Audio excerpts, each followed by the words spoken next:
hindi tayo ganap na nakahanda o hindi natin ganap na napaganda. Opo, pero tayo po naman ay gumawa ng mga responses para timely po matugunan din natin ang mga pangailangan ng consumer. Kami na po ang bahala na mag-decision doon kung naging timely at kung naging ganap ang inyong pagdadala ng tungkulin. Dito sa inyong prangkisa, ang sinasabi po rito, kayo ang gagawa ng paraan para improvein ninyo ang inyong serbisyo, pati yung inyong mga pasilidad. Po natin ang magtatanong ang ating pong Deputy Speaker Dante Marcoleta. Congressman Marcoleta is recognized. Maraming salamat po, Mr. Chair. Sa mga taga-Meralco po, Mr. Chair, alam naman po ninyo na kayo ay binigyan din ng prangkisa ng Kongreso noong 2003. Tama po ba yun? Yes, Mr. Chairman. Parang ABS-CBN din po eh. Yung prangkisa ninyo is for 25 years also. Sa makatwid, Mr. Chair, ito po mag-expire sa 2028 kung hindi po ako nagkakamali. Tama po ba yun? Yes, Mr. Chairman. Nabanggit po kasi kanina, yung tungkol doon sa pagsusupply natin ng kuryente, alam ko po ito yung nasa Section 4, tingnan po yung prangkisa ninyo.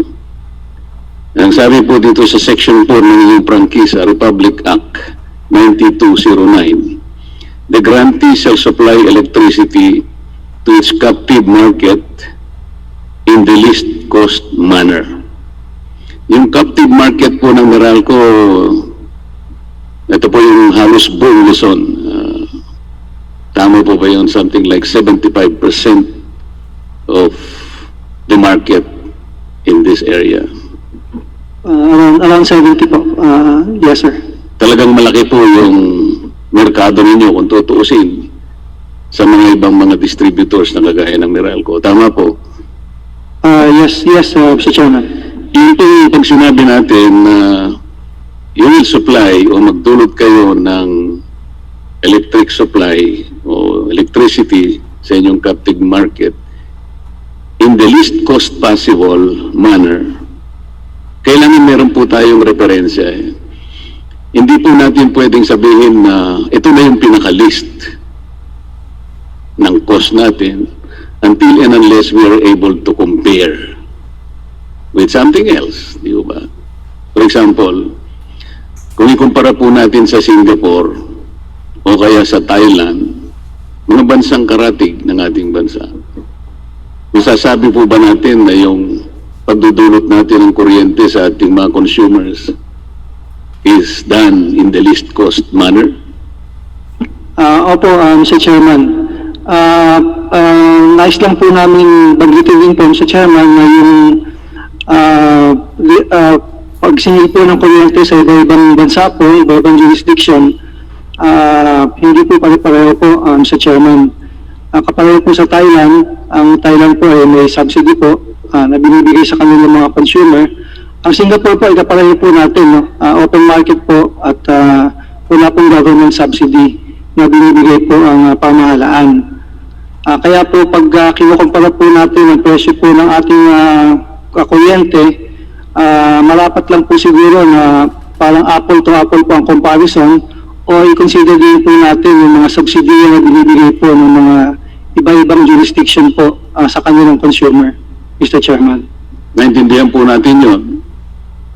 Wala po bang ibang bansa na karatig ng ating bansa na hindi subsidized para doon natin ikumpara kung yung naibibigay nating kuryente was being done in the least cost possible manner? Ang Singapore po at saka ang Japan po ay dalawa pong bansa na wala pong subsidiya na binibigay po ang pamahalaan nila. Pero mas mataas po yung kuryente natin sa Singapore at saka sa Japan, hindi po ba? Hindi naman po, Mr. Chairman. Sa katunayan po, ang kuryente po natin ay mas mura po sa Singapore at sa Japan po. Hindi po ganun ang nakikita namin.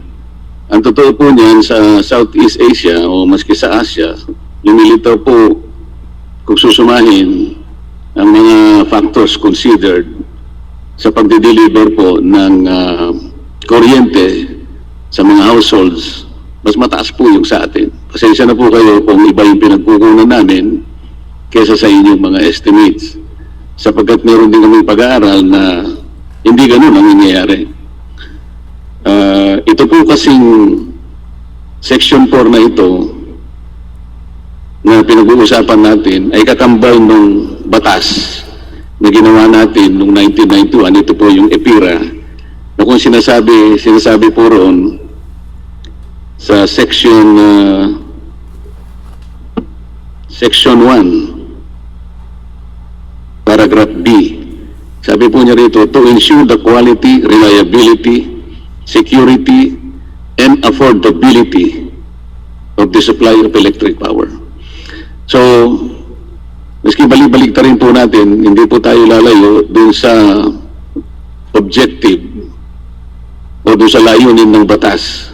Kaya po natin ginawa ito sapagkat nilalayo natin na mapagbigyan natin ng murang kuryente ang ating mga consumers. Ang katunayan po, napakalaking reforma ang nangyari. Kaya ang tawag nga po ng EPIRA, electric reforms ito. Inunbundle natin yung generation, inalis natin sa transmission, at nagkaroon ng distribution. Hindi kagaya ng nauna na magkasanib yung tatlong aspeto na yon, ang pag-produce ng kuryente hanggang sa dumaloy sa mga bahay ng ating mga kababayan. Ang layunin talaga ay maibaba ang kuryente. Sa mga kapatid, Mr. Chair, nagiging palaisipan po, bakit naman umabot na tayo sa halos 20 taon, palaisipan pa rin kung paano natin talaga matutuntun yung layunin na yun ng batas in the least possible cost or in the least cost manner, at sabi rito affordability. Ano ibig sabihin nito? Ibigay talaga natin dahil saka makakaya ng ating mga mamayan. Hindi po kasi nangyayari ito pangalawa po, kung pagbigyan natin ng aspeto ng regulation, halimbawa, yung ating Energy Regulatory Commission. Sa batas po kasi, ma'am, dalawa po kayo ng DOJ ang bali gumagabay para to pa rin yung layunin ng batas na ito, yung DOE, Department of Energy, nang sabi ko na kanina, sana matanong po natin mamaya, may sinasabi po kasi silang competitive selection process. Kasi po pag sinabi natin competitive, talagang merong naglalaban-laban. Ang layunin po nun, para mas lalong maginawaan yung consumers. Kasi po, kung maraming magpa-participate, maraming magge-generate po ng kuryente, magiging resulta niyan, mapababa natin yung pinagkukunan ng kuryente. Pero parang baligtad po, di ba? Para sa tingin ko, hindi sa competitive selection process. Parang punitive selection process. Kasi patuloy pong napaparusahan yung mga consumers. Bakit hindi po natin magawa? Nalibaba ito. Yun naman kasi ang layunin ng batas Bakit pa tayo gumawa ng batas kung wala rin naman palang pagbabago? Tama po ba yun? Hindi po yung premise. Kaya po natin ginawa ito. Ang pinakalayunin, nakalagay naman po sa objective ng batas reliable and affordable energy to our people. Katulad po nung binabanggit dito sa batas na ito, meron siyang sinasabi na para sa ganun nga ay maibaba natin ang kuryente. Meron silang tinatawag na retail competition and open access. Ito yung ARCOA. Kung susuriin po natin ang batas na ito, Mr. Chair, at mula doon sa sinabi niyang panahon na dapat ito ay tuparin, 10 taon na tayong late. Huling-huli na tayo. Ito lang, hindi natin kayang itaguyod Dito, nagsisikip ang dibdib ng marami nating mga kababayan. At kami, gusto rin namin siyempre tulungan nating lahat. Hindi lamang kayo, kung hindi lalong-lalo na yung mga taong bayan na nangyari lamang po kaya sumakit lalo yung kanilang kalooban dahil nga sa COVID na nangyari. Kumbaga, Mr. Chair, parang na-dramatize lalo. Eh sino naman po yung hindi mabibigla? Ang sabi po ninyo noong nagkaroon ng COVID sapagkat nagkaroon na ng limitasyon ng mobility ng mga tao, physical distancing, quarantine, lahat ng ito.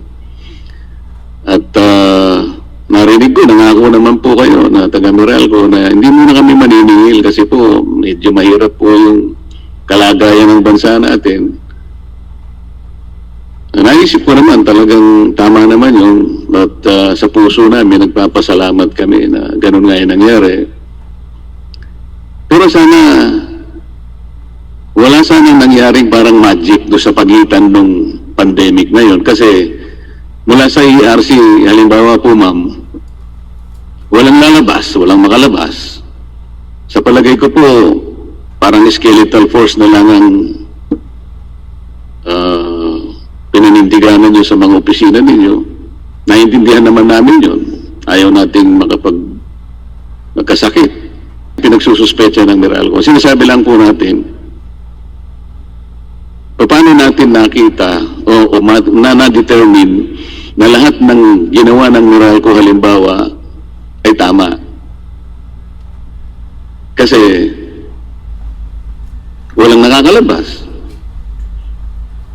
Ang aming tingin dito, parang meron kayong predictive algorithm na ginawa na kahit walang taong pumunta roon, pagkakaalam ko, inabiris ninyo yung 3 buwan, pagkatapos presto, meron na kaagad parang bill.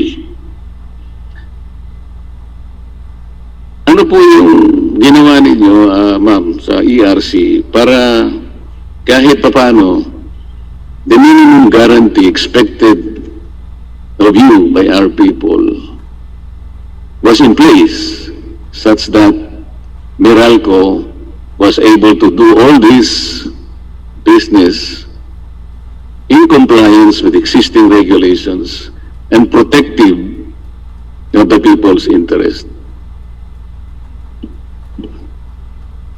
Mr. Chair, Your Honors, magmula po ng ang ating gobyerno ay magpatupad ng iba't ibang uri ng community quarantine, ang Energy Regulatory Commission naman po ay nag-antabay at nag-monitor ng sitwasyon ng ating mga kababayan. Kaya nga po, ang ating pong komisyon ay nakapaglabas ng halos 5 advisories tungkol po sa kung paano dapat sigilin at paano dapat mabigyan ng bill ang ating mga kababayan.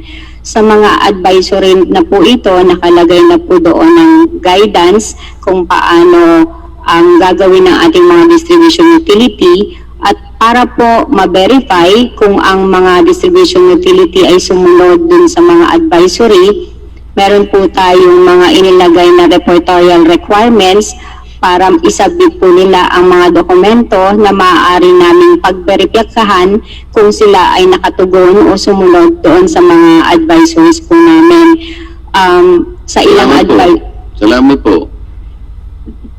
Pero hindi ba highly unusual na pagkatapos niyo magpalabas ng mga advisories, kayo na rin po ang nagsabi kanina, halos 50,000 yata yung nag-report sa inyo ng mga complaints. Dahil may problema, sapagkat may mga grupo rin ng tao na parang pumunta sa Supreme Court, nag-petition para i-TRO yata itong ARCOA. Tama po ba ito, sir? Tama po yan, Mr. Chairman. Yung pong usapin po tungkol po din sa retail competition and open access. Bago po ang lahat, nais lang po namin linawin na Meralco po ay pabor po dyan para po sa ating mga consumers.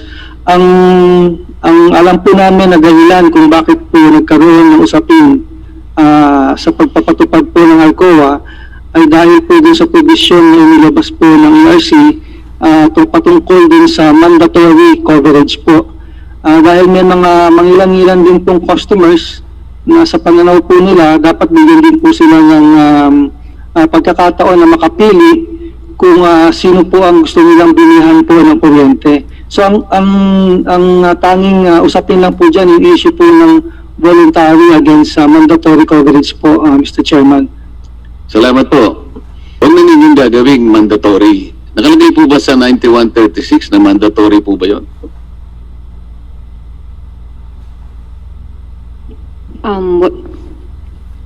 Mr. Chair, Your Honors, wala pong ganong express na provision. Mandatory. O wala naman po pala sa batas bakit naman ginawa ninyong mandatory? O? Opo, Mr. Chairman. So makatwid, ang ating Korte Suprema lumampas na doon sa 2 taon. O para ngayon, hindi na sila mahirapan.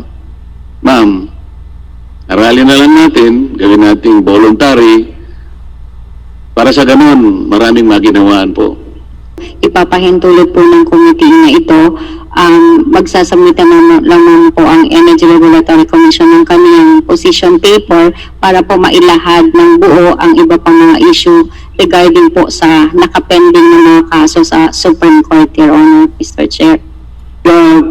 Madam Attorney, yung question po ni Congressman Marcoleta, of course, we would be happy if you will submit to us what are the pending cases of Supreme Court. Pero ang tanong po niya, bukas po ba kayo na kahit na hindi pumasok sa Supreme Court ang desisyon, ay magkaroon ng review? Pag-aaralan po, Your Honors, at kami naman po ay bukas sa mga suggestion para po sa ikabubuti ng ating mga consumers. Salamat po. Sino po yung mga salarin? Sa ngayon po, Your Honors, doon po sa initial na aming pag-aaral ng mga consumer complaints, kami po ay nakapag-identify ng 12 distribution utility na maaari pong nagkaroon ng violation ng aming mga advisories. Mayroon na po kaming ilang na issue na show cause orders. Ang ilan naman po ay under deliberation po ng komisyon para maaprubahan ng pag-i-issue ng show cause orders para sa kanila. Ano po bang parusa sa kanila kapag napagtibay ninyo na nag-violate sila sa mga advisories ninyo? Mr. Chair, Your Honors, ang magkakaroon po tayo ng karampatang penalty kung sila po ay mapatunayan na nag-violate ng mga rules at regulations ng komisyon. Ano nga po yung mga karampatang penalties? Depende po sa nakomit na violation, maaari pong magsimula sa 100,000 pesos po at hanggang 50 million pesos po. So akala po na-verify nyo na po yung isang competition talaga na realistic na kung saan ang bawat isa magpapaligsahan na kapag serbisyo na mas maganda, mas mahusay, katapos-tapusan po kasi noon ang magbe-benefit talaga yung mga mamamayan Ang nangyayari kasi, halimbawa, sa ERC, pwede po bang matanong muna kayo, yung mga power supply agreements, matagal na po kasing pinagdidebatehan sa Kongreso ito Sino po ba talaga ang merong karapatan na mag-determine nito? Ito po ba sumasa ilalim sa competitive bidding talaga para sa ganun matukoy natin kung sino yung pinakamababa, doon tayo kumuha. At palagay ko naman, ang Meralco, inconsequential naman sa kanya ito Kung ito yung makukuha niya, mababa, ganun din naman niya may bibigay sa consumer, hindi naman siya mawawalan ng kita ito sapagkat distribution lang siya. Kung ano yung produkto nakuha niya, ipapamahagi niya lang sa mga households yun Palagi ko ang Meralco magiging masaya pa nga kung mababa Sa marami kasing pagkakataon sila yung nasisisi Kaya palagi nilang sinasabi, distributor lang po kami, hindi po kami. Ito po yung nabili namin, kaya po ganito di ba? Ma'am, kayo po ba yung naatasan ng batas? Parang kayo ata na pagigihan natin kung kinakailangang ilagay natin sa isang transparent na proseso. Huwag na natin sabihin na kasi kilalang mga tao ito kasi mga talagang malalaki namang mga tao ang mga talagang may-ari nitong mga power generations na ito Paano natin ba masisiguro at paano natin masasabi sa ating mga mamayan na okay, kahit malalaki ang mga yan, kailangan pumasok sila, magpasakop sila sa tuntunin ng ERC. Para sa ganun, ang talagang magkakamit ng biyaya dito, ang mabebenepisyohan, mga mamamayan. Yun po kasi yung hinahanap ng ating mga mamamayan, ma'am. So, paano ba yung power supply agreement? Nagkaroon pa nga ng dyan Parang umabot pa sa Korte Suprema na ang kinakailangan palang magbibigay DOE. Tama po ba yun? Mr. Chair, Your Honors, ang pag-aaproba po at ang pagre-review ng Power Supply Agreement ayon po sa batas ay ibinigay po sa Energy Regulatory Commission. Tama rin po kayo, meron po tayong tinatawag na Competitive Selection Process Guidelines na may mga na-issue po noong 2015 at 2018 na ang atin pong mga PSAs ay dumadaan dyan sa proseso na yan bago po mai-apply for approval at review ng Energy Regulatory Commission.